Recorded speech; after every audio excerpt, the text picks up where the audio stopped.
ചേച്ചി ഇതെവിടെ പോയി കിടക്കുക? അതും ഈ രാത്രിയിൽ. ഋഷുവിനെ കാണാത്തത് കൊണ്ട് ഉറങ്ങാതിരിക്കുകയാണ് സോണിയും നന്ദയും. ഇത്രയും നേരം അവർ ഇങ്ങോട്ടും ഇങ്ങോട്ടും ഓരോ വിശേഷങ്ങളൊക്കെ പറഞ്ഞുകൊണ്ടിരിക്കുകയായിരുന്നു. എന്നാൽ ഇത്ര നേരമായിട്ടും ഋഷുവിനെ കാണാതെ അവർക്കൊരു ടെൻഷൻ ഉണ്ടാകാൻ തുടങ്ങി. എനിക്കാണെങ്കിൽ ക്രിസ്റ്റിച്ചാൻ്റെ നമ്പറും അറിയില്ല. ഇല്ലെങ്കിൽ നമുക്ക് വിളിച്ച് ചോദിക്കായിരുന്നു. വേറെ ആരോടെങ്കിലും ചോദിക്കാമെന്ന് വിചാരിച്ചാ പിന്നെ അവർ രണ്ടുപേരും കൂടി പോയത് നമ്മളെല്ലാവരോടും പറയേണ്ടി വരും. സോണി നന്ദയുടെ മുഖത്തേക്ക് നോക്കി പറഞ്ഞു. വേണ്ട വേണ്ട, ഇത് നിങ്ങളുടെ അവിടുത്തെ പോലെ സിറ്റി അല്ലല്ലോ, നാട്ടിൻപുറത്തുകാരാ. അവർക്കിതൊന്നും ഇഷ്ടപ്പെട്ടു എന്ന് വരില്ല, പ്രത്യേകിച്ച് മുത്തശ്ശിക്കൊന്നും. അതുകൊണ്ട് ഇപ്പോൾ ഇവിടെ ആരോടും ഒന്നും പറയാതിരിക്കുന്നേ നല്ലത്. നമുക്ക് കുറച്ച് സമയം കൂടി നോക്കാം. എന്നിട്ട് അവരെ കണ്ടില്ലെങ്കിൽ നമുക്ക് തന്നെ പോയി അന്വേഷിക്കാം. നന്ദ പറയുന്നത് കേട്ട് അവൾക്കും അത് ശരിയാണെന്ന് തോന്നി.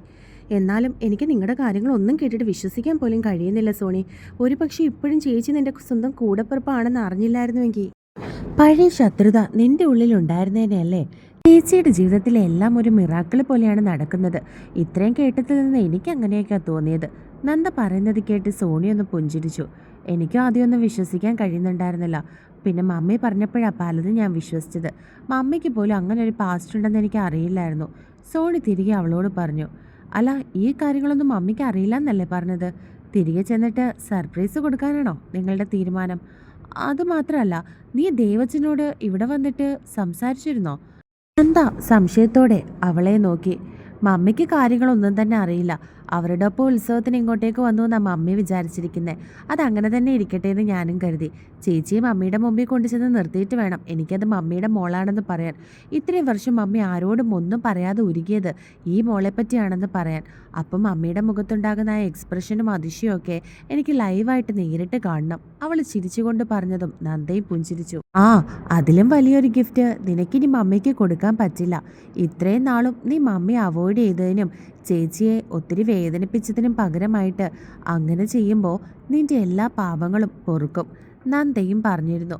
ചോദിച്ചതുപോലെ ഇവിടെ വന്നിട്ട് ദേവനങ്കിളിനോട് ഞാൻ ഒന്നും തന്നെ സംസാരിച്ചില്ല. അതിനുള്ള സാവകാശമൊന്നും എനിക്ക് കിട്ടിയില്ലല്ലോ. ഇങ്ങനെയൊക്കെ പ്രശ്നം ഉണ്ടാകുമെന്ന് ആരറിഞ്ഞു? അങ്കിളാണെങ്കിൽ അതിൻ്റെ പുറകിലും. നാളെ പോകുന്നതിന് മുമ്പ് എന്തായാലും അങ്കിളിനോട് എനിക്ക് സംസാരിക്കണം. വീട്ടിലേക്ക് വരാൻ പറയണം. അവളൊരു പുഞ്ചിരിയോടെ നന്ദയോട് പറഞ്ഞു. അല്ലടി, അങ്ങനെ ദേവച്ചൻ നിങ്ങളുടെ വീട്ടിൽ വന്നാൽ നിന്റെ പപ്പയ്ക്ക് അത് ഇഷ്ടപ്പെടുവോ? നീ പറഞ്ഞതുപോലെ നിന്റെ പപ്പ എന്ന് അങ്ങനെയൊക്കെ മമ്മിയോട് വഴക്കുണ്ടാക്കിയതുകൊണ്ടല്ലേ ഈ കാര്യങ്ങളൊക്കെ നീ അറിഞ്ഞത്? സ്ഥിതിക്ക് നന്ദ ബാക്കി പറയാതെ അവളുടെ മുഖത്തേക്ക് നോക്കി. അവളും അതിനെപ്പറ്റി തന്നെ ആ നിമിഷം ചിന്തിക്കുകയായിരുന്നു. പപ്പ സത്യങ്ങളൊക്കെ അറിഞ്ഞാൽ എങ്ങനെയായിരിക്കും പ്രതികരിക്കുക എന്ന് അവൾക്ക് മനസ്സിലായില്ല. അവർ രണ്ടുപേരും കൂടി സംസാരിച്ചുകൊണ്ടിരുന്നപ്പോഴാണ് വാതിലിലൊരു മുട്ട് കേട്ടത്. ഋഷി ചേച്ചിയായിരിക്കും. നന്ദ പറഞ്ഞുകൊണ്ട് പുഞ്ചിരിയോടെ ചെന്ന് വാതിൽ തുറന്നു. ആകെ നനഞ്ഞു കുളിച്ച് വെള്ളത്തിൽ വീണ കോഴിയെപ്പോലെ അവരുടെ മുമ്പിൽ നിൽക്കുകയാണ് ഋഷു. അവളുടെ ഡ്രസ്സിൽ നിന്നൊക്കെ വെള്ളം ഇറ്റിട്ട് താഴേക്ക് വീഴുന്നുണ്ട്. അയ്യോ ചേച്ചി, ഇതെന്താ പറ്റിയേ? ചേച്ചി ഏത് കിണറ്റിൽ പോയി വീണു? നന്ദ അവലാതിയോടുകൂടി അവളോട് ചോദിച്ചു. ഞാൻ കിണറ്റിലൊന്നും വീണില്ല, ഞാൻ അകത്തോട്ടൊന്ന് കയറിക്കോട്ടെ, ആരേലും കണ്ടാൽ. ഋഷു ചുറ്റിനും ഒന്ന് നോക്കിക്കൊണ്ട് നന്ദയോട് പറഞ്ഞു. നന്ദ പെട്ടെന്ന് തന്നെ റൂമിനകത്തേക്ക് കയറി. അവൾ അകത്തേക്ക് കയറി ചെന്നതും സോണി അവളുടെ കോലം കണ്ട് കട്ടിലിൽ നിന്നും എഴുന്നേറ്റു. ഋഷു പെട്ടെന്ന് തന്നെ അവളെ നോക്കി ഒരു വളിച്ച ചിരി ചിരിച്ചു. നന്ദയാണെങ്കിൽ അവൾ അകത്തേക്ക് കയറിയതും വാതിലടയ്ക്കാനായി തുടങ്ങി. പെട്ടെന്നാണ് നനഞ്ഞ കോഴിയെപ്പോലെ രണ്ടാമത്തെ ആളും അങ്ങോട്ടേക്ക് കയറി വന്നത്. ക്രിസ്റ്റിയും ആകെ നനഞ്ഞു കുതിർന്ന് നിൽക്കുകയായിരുന്നു. അവൻ നന്ദയെ നോക്കി 32 പല്ലും കാണിച്ചൊന്ന് ചിരിച്ചു. നന്ദ അത്ഭുതത്തോടെയും അതിശയത്തോടെയും അവൻ്റെ മുഖത്തേക്ക് നോക്കി. അവനാണെങ്കിൽ അവളെ നോക്കി ഒന്ന് കണ്ണ് ചിമ്മി കാണിച്ചതിന് ശേഷം അവരുടെ അടുത്തുണ്ടായിരുന്ന റൂമിൻ്റെ വാതിൽ തുറന്ന് അകത്തേക്ക് കയറിയിരുന്നു. രണ്ടാമത്തെ ആളും ഇതേ കോലത്തിൽ തന്നെ റൂമിലേക്ക് കയറി പോയിട്ടുണ്ട്. വാതിലടച്ചതിന് ശേഷം തിരിഞ്ഞു നിന്ന് നന്ദ സോണിയുടെയും ഋഷുവിനോടുമായിട്ട് പറഞ്ഞു. അതിന് മറുപടി ഒന്നും തന്നെ പറയാതെ ഋഷു അവർ രണ്ടുപേരെ നോക്കി ചിരിച്ചു. ഈ രാത്രി നിങ്ങൾ രണ്ടുപേരും കൂടി കൊളത്തിൽ പോയി അല്ലേ? നന്ദ സംശയത്തോട് ചോദിച്ചതും അവളാണെന്നുള്ള അർത്ഥത്തിൽ അവളെ നോക്കി തലയാട്ടി. മുത്തശ്ശിയൊന്നും അറിയരുത് രാത്രിയിൽ കുളത്തിൽ പോയി കുളിച്ച കാര്യം. 6 മണി കഴിഞ്ഞാൽ അങ്ങോട്ടേക്ക് ആരും പോകാറില്ല. നന്ദ അവളെ നോക്കി പറഞ്ഞു. ഋഷു ആണെങ്കിൽ ബാഗ് തുറന്ന് അവൾക്കിടാനുള്ള ഡ്രസ്സൊക്കെ തപ്പുമായിരുന്നു. അതെന്താ രാത്രി കഴിഞ്ഞാൽ അവിടെ പ്രേതമുണ്ടോ? അത് കേട്ട് സോണി അവളെ നോക്കി ചോദിച്ചു. പ്രേതോ ആത്മാവോ ഒന്നും ഉണ്ടായിട്ടല്ല, എന്തോ പണ്ട് മുതലേ രാത്രിയിൽ അങ്ങോട്ടേക്ക് ആരും പോകാറില്ല, നന്ദ പറഞ്ഞു. പക്ഷെ രാത്രിയിൽ അവിടേക്ക് പോകണം, അതും നല്ല നിലാവുള്ള രാത്രിയിൽ. എന്ത് രസമാണെന്നറിയോ അവിടെ ചെന്നിരിക്കാൻ. ചെറിയ ഇളം കാറ്റും അമ്പിളിമാമനും വെള്ളത്തിൻ്റെ തണുപ്പും ഒക്കെ കൂടി ആകെ ഒരു വൈബാണ്. ഞാൻ ആദ്യമായിട്ടാണ് ഇതൊക്കെ ഫീൽ ചെയ്യുന്നത്. ഋഷു അവളുടെ അനുഭവം അവരെ രണ്ടുപേരെയും നോക്കി പറഞ്ഞു. ചേച്ചി പറയുന്നത് കേട്ടപ്പോൾ എനിക്ക് അവിടേക്ക് ഒന്ന് പോകണമെന്ന് തോന്നുന്നുണ്ട്. അവൾ പറയുന്നത് കേട്ട് സോണിയും പറഞ്ഞു. അതൊക്കെ നിങ്ങൾ ആദ്യമായിട്ട് കാണുന്നത് കൊണ്ടും കേൾക്കുന്നത് കൊണ്ടും തോന്നുന്നത്. ഞങ്ങളൊക്കെ പണ്ട് മുതലേ ഇത് കണ്ടു മടുത്തത് കൊണ്ട് ഞങ്ങൾക്ക് അങ്ങനെയൊന്നും ഫീൽ ചെയ്യാറില്ല. അത് പറയുന്നത് കേട്ട് ഒരു പുഞ്ചിരിയോടെ തൻ്റെ ഡ്രസ്സും എടുത്ത് ഋഷു ബാത്റൂമിലേക്ക് കയറി. അല്ല, നീ ആരെയും പ്രേമിച്ചിട്ടില്ലേ? പല കാര്യങ്ങളും തുറന്നു പറഞ്ഞിരുന്നെങ്കിൽ പോലും അവൾ ചാർലിയെ പ്രണയിച്ചിരുന്നു എന്നുള്ള കാര്യം മാത്രം സോണി അവളോട് പറഞ്ഞിട്ടുണ്ടായിരുന്നില്ല. റിൻസിയായിട്ടുള്ള സ്നേഹബന്ധവും അതിൽ നിന്നും ഷീതുവുമായിട്ടുണ്ടായ ശത്രുതയും മാത്രമാണ് അവൾ പറഞ്ഞിരുന്നത്. അതുകൊണ്ടാണ് അവൾ അങ്ങനെ ഒരു ചോദ്യം ചോദിച്ചത്. ഏയ്, എനിക്കങ്ങനെ പ്രേമിക്കാനൊന്നും മനസ്സും സമയം ഉണ്ടായിട്ടില്ല. ഇനിയിപ്പോൾ പപ്പയും മമ്മിയും കണ്ടുപിടിക്കുന്ന ആളെ വിവാഹം കഴിച്ച് സുഖമായിട്ട് ജീവിക്കാം. വിവാഹം കഴിഞ്ഞിട്ടും പ്രേമിക്കാലോ, അതും ഒരു ഡിഫറെൻ്റ് എക്സ്പീരിയൻസ് അല്ലേ? സോണി അവളെ നോക്കി പറഞ്ഞുകൊണ്ട് ഒന്ന് പുഞ്ചിരിച്ചു. അപ്പോൾ അതിനു മുമ്പ് പ്രേമിക്കില്ല എന്നാണോ? അവൾ സംശയത്തോട് ചോദിച്ചു. അങ്ങനെയൊന്നും ഞാൻ പറയുന്നില്ല. എന്നെ മനസ്സിലാക്കി എൻ്റെ വൈബിനൊത്തൊരാളെ കിട്ടിക്കഴിഞ്ഞാൽ ഞാൻ എന്തായാലും പ്രേമിക്കും. അവൾ തിരികെ മറുപടി പറഞ്ഞു. എങ്കിൽ പിന്നെ ഇവിടുന്ന് തന്നെ ഒരാളെ നിനക്ക് സെറ്റാക്കി തരാൻ പറ്റുമെന്ന് ഞാനൊന്ന് നോക്കട്ടെ. നന്ദ അവളെ നോക്കി ചിരിച്ചുകൊണ്ട് പറഞ്ഞു. എടി, അവൾ അവളുടെ വീട്ടിലെ ഒറ്റ മോളാ. ഇത്രയും ദൂരെയൊന്നും അവളുടെ പപ്പയും മമ്മിയും അവളെ കെട്ടിച്ചു വിടില്ല. അല്ലെങ്കിൽ പിന്നെ അവൾ ഒളിച്ചോടേണ്ടി വരും. അവരുടെ വർത്തമാനം കേട്ടുകൊണ്ട് നിന്ന ഋഷു ബാത്റൂമിൽ നിന്നും ഉറക്കെ വിളിച്ചു പറഞ്ഞു. കേട്ടതും നന്ദയും സോണിയും പരസ്പരം നോക്കി പുഞ്ചിരിച്ചു. എൻ്റെ പൊന്നിസു, ഇങ്ങനെ കണ്ണും മെഴിച്ചിരിക്കാതെ കിടന്ന് ഉറങ്ങാൻ നോക്ക്. എത്ര നേരമായിട്ട് ഞാൻ നിന്നെ തട്ടി ഉറക്കുന്നു.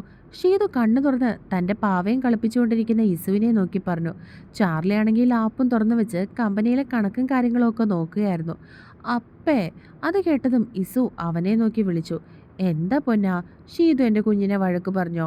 അവൻ പറഞ്ഞുകൊണ്ട് ലാപ്പ് മാറ്റിവെച്ചതിന് ശേഷം കുഞ്ഞിനെ എടുത്ത് മടിയിലേക്ക് ഇരുത്തി. അപ്പേ, എനിക്കൊരു സാധനം തരുമോ? അവൾ അവൻ്റെ മുഖത്തേക്ക് നോക്കി ദയനീയമായി ചോദിച്ചു. എന്താ എൻ്റെ കുഞ്ഞിന് വേണ്ടത്? കുഞ്ഞിന് വേണ്ടത് എന്താണെന്ന് പറഞ്ഞാൽ ലോകത്ത് കിട്ടുന്ന എന്താണെങ്കിലും അപ്പ വാങ്ങിക്കൊണ്ടുവരും. അവൻ തൻ്റെ കുഞ്ഞിനെ നെഞ്ചോട് ചേർത്ത് പിടിച്ചുകൊണ്ട് പറഞ്ഞു. അവനങ്ങനെ പറയുന്നത് കേട്ടതും ഷീതു അവൻ്റെ മുഖത്തേക്കൊന്ന് നോക്കി. അവൾ നോക്കി കാണുകയായിരുന്നു അപ്പയുടെയും മകളുടെയും ആ സ്നേഹം. എനിക്ക് ഒരു കുഞ്ഞു വാവേ വേണം. എൻ്റെ കൂടെ കച്ചാൻ പള്ളിയിൽ മേയ്ക്ക് വാവയുണ്ടല്ലോ, എനിക്കും വേണം. അവൾ ചാർലിയുടെ മുഖത്തേക്ക് നോക്കി പറയുന്നത് കേട്ട് ഷീതു ഞെട്ടിപ്പോയി. അവൾ അത്ഭുതത്തോടെ ഇസുവിനെ നോക്കി. അവൾ അങ്ങനെ ഒരു ആവശ്യം ചോദിക്കുമെന്ന് ഷീതു ഒരിക്കലും കരുതിയില്ല. എന്നാൽ അവളുടെ ആ ആവശ്യം കേട്ട് ചാർലിക്ക് ചിരിയാണ് വന്നത്.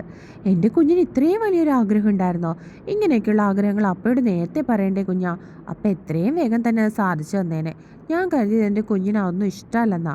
ചാർലി തൻ്റെ കുഞ്ഞിനെ നോക്കി പറയുന്നത് കേട്ട് ഷീതു നെറ്റിച്ചുളിച്ചുകൊണ്ട് അവനെ നോക്കി. കൊച്ചൊരാഗ്രഹം പറഞ്ഞത് കേട്ടില്ലേടി പെണ്ണെ? എത്രയും പെട്ടെന്ന് എൻ്റെ കുഞ്ഞിൻ്റെ ആഗ്രഹം എനിക്ക് സാധിച്ചു കൊടുക്കണം. അവൻ കപടദേഷ്യത്തോടെ അവളെ നോക്കി പറഞ്ഞു. അപ്പയും മോളും കൂടി തന്നെ എഴുതാൻ ആഗ്രഹിച്ചാൽ മതി, എന്നെ കിട്ടത്തില്ല.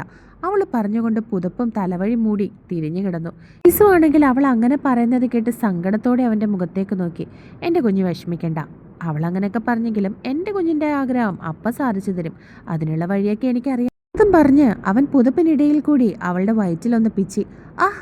അവൻ അങ്ങനെ പറയുന്നത് കേട്ട് ഒരു പുഞ്ചിരിയോടെ കിടക്കുകയായിരുന്നു അവൾ. പെട്ടെന്ന് അവനൊരു പിച്ചു കൊടുത്തതും അവൾ നിലവിളിച്ചുകൊണ്ട് പുതപ്പം മാറ്റി എഴുന്നേറ്റിരുന്നു.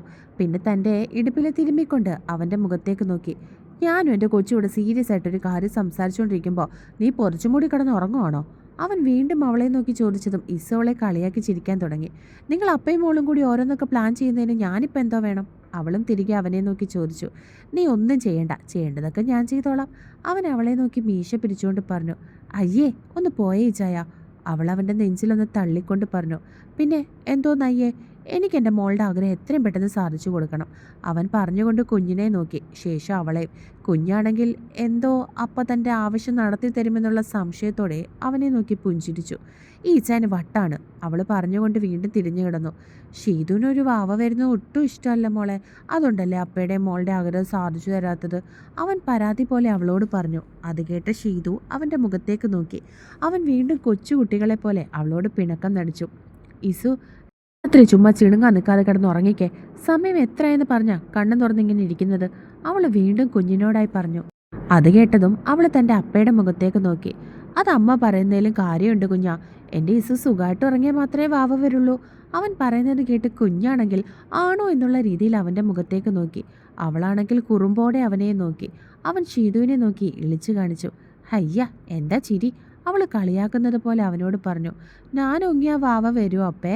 നിഷ്കളങ്കമായി ചോദിക്കുന്ന അവളുടെ ചോദ്യം കേട്ട് ചാർലി വരുമെന്നുള്ള അർത്ഥത്തിൽ അവളെ നോക്കി തലയാട്ടി. എങ്കിൽ ഞാൻ ഒങ്ങിയാൽ നാളെ വാവ വരുമോ? അവൾ വീണ്ടും തൻ്റെ കുഞ്ഞു തലയിൽ തോന്നിയ സംശയം അവനോട് ചോദിച്ചു. ഏയ്, അങ്ങനെ വരില്ല. ഇസു കുറച്ചുനാൾ സുഖമായിട്ട് ഇറങ്ങണം. അപ്പോൾ അപ്പയും അമ്മയും കൂടി ഇസുവിന് കൂട്ടായിട്ടൊരു കുഞ്ഞുവാവ വരണമെന്ന് പ്രാർത്ഥിക്കും. അപ്പോൾ ഈശോ അപ്പ ആ പ്രാർത്ഥന കേൾക്കുമ്പോൾ ഷീതുവിൻ്റെ വയറ്റിലൊരു കുഞ്ഞുവാവയെ കൊടുക്കും. ആ വാവ പതിയെ പതിയെ പതിയെ വളരും.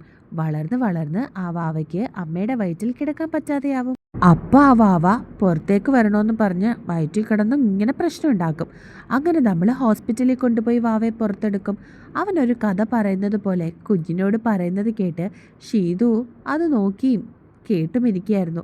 എത്ര കാര്യമായിട്ടാണ് അവൻ കുഞ്ഞിനോട് അത് പറഞ്ഞ് മനസ്സിലാക്കി കൊടുക്കുന്നതെന്ന് അവൾക്ക് തോന്നി. എങ്കിൽ ഞാനും അപ്പയും അമ്മയുടെ കൂടെ പ്രാർത്ഥിക്കാം. അവൾ പറയുന്നത് കേട്ട് ചാർലി ഞെട്ടി. ഷീതു ആണെങ്കിൽ അത് കേട്ട് പൊട്ടിച്ചിരിക്കാനും തുടങ്ങി. മറുപടി പറയിച്ചായ ഷീതു അവനെ കളിയാക്കി. അത് പിന്നെ അത് അതുണ്ടല്ലോ അത് ഞാനും അവൻ ആകെ വല്ലാണ്ടായി. ഷീതു ആണെങ്കിൽ അവൻ്റെ പരവേശം കണ്ട് പൊട്ടിച്ചിരിച്ചു. അത് കുഞ്ഞാ, ഈ പ്രാർത്ഥന ഞാനും ഷീതുവും കൂടി പ്രാർത്ഥിച്ചാലേ ദൈവം കേൾക്കുള്ളൂ. മോള് കുഞ്ഞല്ലേ, മോളിപ്പോൾ ദൈവത്തോട് ഒറ്റയ്ക്ക് പ്രാർത്ഥിച്ചാൽ മതി.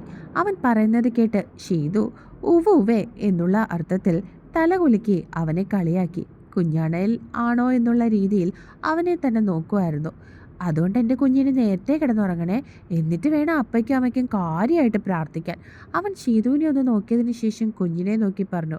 അത് കേട്ട് ഷീതു അവനെ ഒന്ന് കൂർപ്പിച്ച് നോക്കി. അവനാണെങ്കിൽ അവളെ നോക്കി ചുണ്ടു കുറിപ്പിച്ച് ഉമ്മ കൊടുത്തു. എൻജോ അപ്പേ. കുഞ്ഞ് പറയുന്നത് കേട്ട് അവൻ കുഞ്ഞിന് ഉമ്മ കൊടുത്തു. ഇസു അവൻ്റെ നെഞ്ചിലേക്ക് ചാഞ്ഞു കിടന്നു. അവൻ അവളുടെ തോളിൽ തട്ടി അവളെ ഉറക്കി. അവൻ ഷീതുവിനെ ഒന്ന് നോക്കി. അപ്പോഴേക്കും അവൾ അവിടെ നാണം കൊണ്ട് ചുവന്നിരുന്നു. അത് കണ്ട അവൻ അവളെ നോക്കി വശ്യമായി ഒന്ന് മീശ പിരിച്ചു. അവൾ അവൻ്റെ തോളിലേക്ക് ചാഞ്ഞു. അവൻ മുഖം ചരിച്ചു വെച്ച് അവളുടെ നെറ്റിയിൽ അമർത്തി ചുംബിച്ചിരുന്നു.